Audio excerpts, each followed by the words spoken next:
Hello, I'm Sharon. I'm one of the tutors for this subject with Health Academy.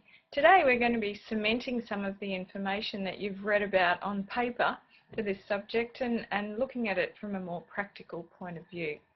So let's firstly look at a couple of things that I think are very important to maintain throughout your client interaction, and that is to be accurate in what you do and consistent with what you do as well. So whether it's taking measurements or communication that you have with your client, these two words will come up again and again.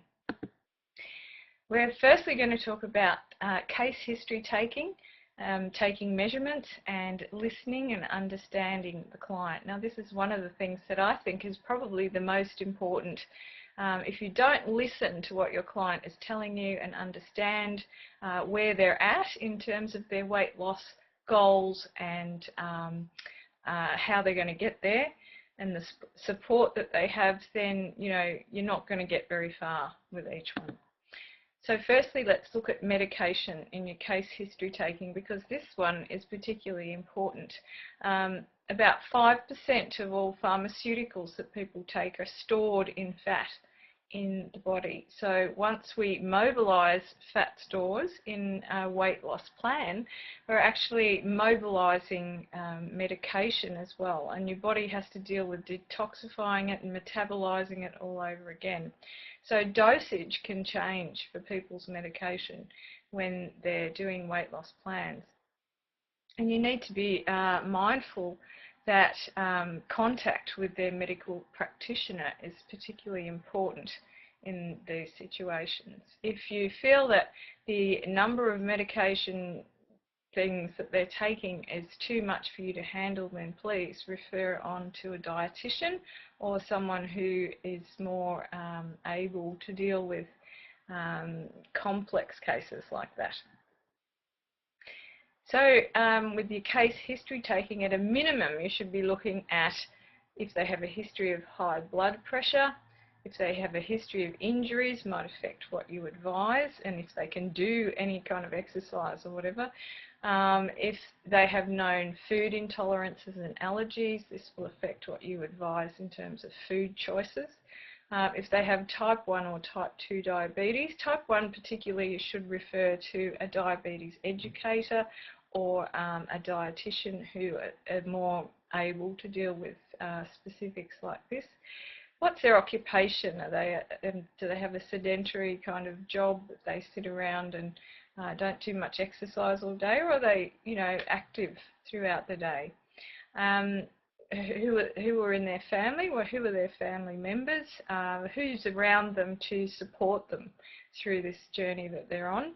What's their current diet like, and what is their weight loss goal? Is it the same as your evaluation of their weight loss goal? Is it less or is it more? So you need to be quite clear about where they're headed. And, look, are they a candidate for your program? If they're on too much medication, perhaps if they're morbidly obese, it means that things become more complicated. So in those cases, you might need to refer on to another practitioner. When you're taking diet history, you need to be specific about the things that they're eating. It's not good enough just to say, yes, I have a sandwich, blah, blah, blah. What sort of bread do they eat? Is it white? Is it grain? Is it wholemeal? What sort of milk do they consume? Low fat, full fat, etc. How often do they eat? What's the regularity of their meals? How often do they have takeaway or ready meals? What are their preferred cooking methods? Do they deep fry everything? And are they the person who prepares the food in the house? Or will your advice actually be trying to be implemented by somebody else? So in that case, do you need to involve that person also in the discussions that you have with this client about diet and food choices? Now let's look at measurements. Here too you have to be accurate and consistent in what you do. So you need reliable equipment. At the very least you need to be able to measure height accurately, weight, waist and their blood pressure. If you don't know how to take blood pressure, then you should learn. So there are plenty of YouTube videos and other courses that you can do in order to work out how to take blood pressure and what blood pressure readings actually mean to the person.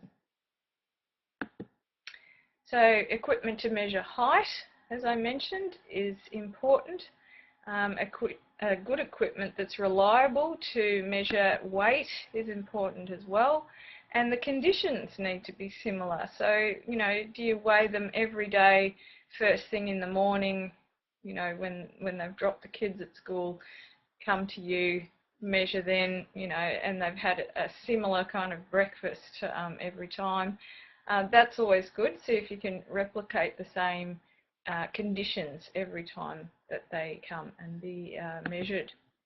Measure their waist. So here we can just look at using a soft tape measure. Stand with the shirt raised, so or you can take the shirt off.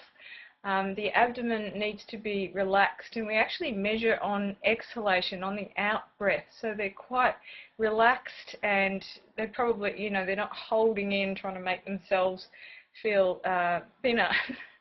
So the abdomen needs to be relaxed, and we measure at a midpoint between the top of the iliac crest, which is the hip bone, to the lowest rib. So find the midpoint between those 2 points, and that's where you measure. It's around the umbilicus or the belly button.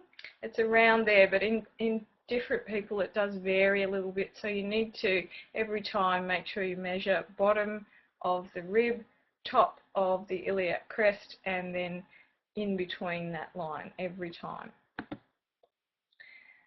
You can get colour-coded tape measures too, which are quite good to use. They have sections on them that tell you whether their waist measurement is within the good range or the bad range for being male or female, and they're quite good. They're often used in diabetes consultations to check measurement of waist. So bioimpedance is another option that you can use. It's very expensive. It can range anywhere from $600 to $6,000 to get a good bioimpedance machine.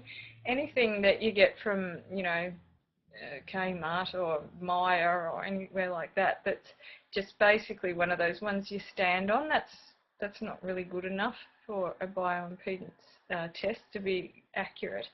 So the cheap stuff, you know, it's not good enough for practice. You need to actually find a good brand that that is accurate and quite good. I have one myself that's connected to the computer, and we can then give the client a readout of the measurements for the day, so they can watch things change over time. All right, listening skills for the practitioner. This is very important, as I said. You need to find out the client's story. Why did they put the weight on in the first place? And why do they want to lose weight? What's their motivation to do it? Are there any blocks to this happening? You know, are there people in their house, or is there work commitments that they might need to go to, or, you know, how some people have luncheons and things like that as part of their work practice that they need to do all the time, so they end up putting on more weight. But, you know, you can help them through choices of food in that circumstance to help them not put on so much in situations like that. Are there any blocks to this happening? That's what I've just talked about. And who are the people supporting them on their weight loss journey? And do you need to include them as part of your consultation process? Perhaps you do classes, you know, that they come and listen to information on healthy diet. Would it be appropriate to ask them to come along as well? Often it is. So everyone's on the same page.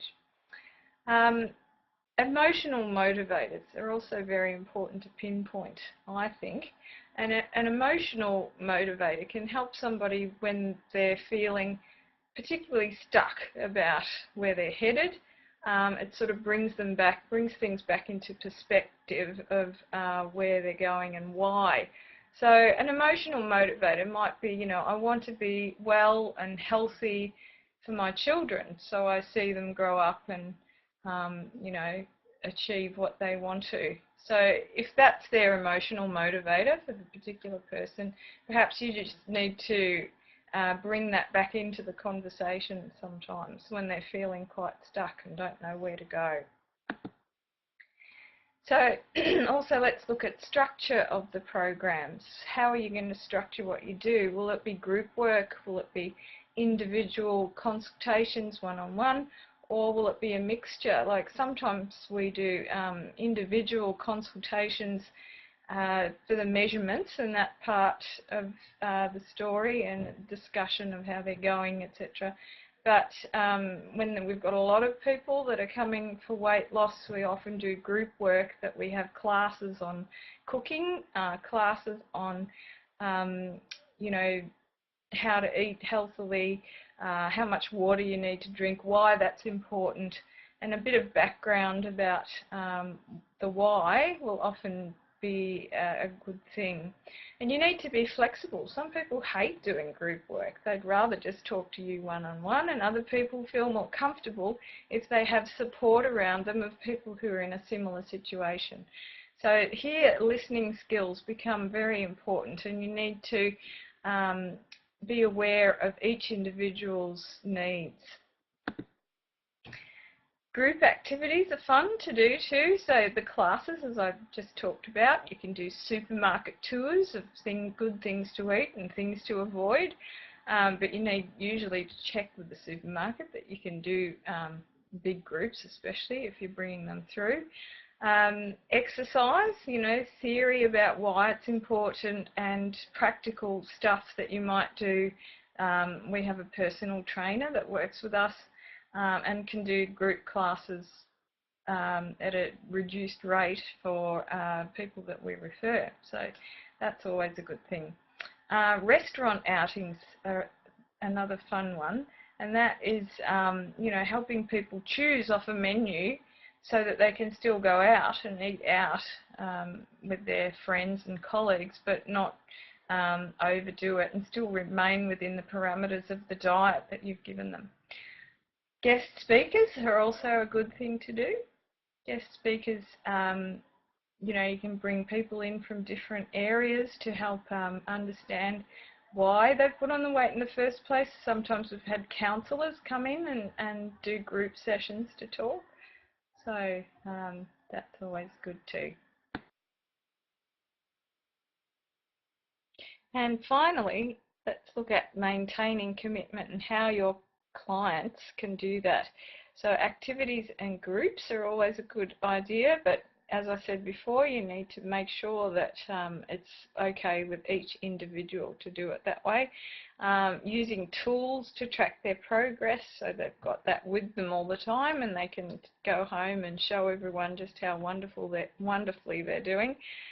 Keep in contact with them through newsletters and that sort of thing. Monitor their success and praise their efforts. And we do a lot more work in Weight Loss Consultant in that particular module of addressing your target market and finding ways to be more specific about your client base. So I hope that's been a bit useful for you, and if you have any questions, just send them through to your tutor at Health Academy.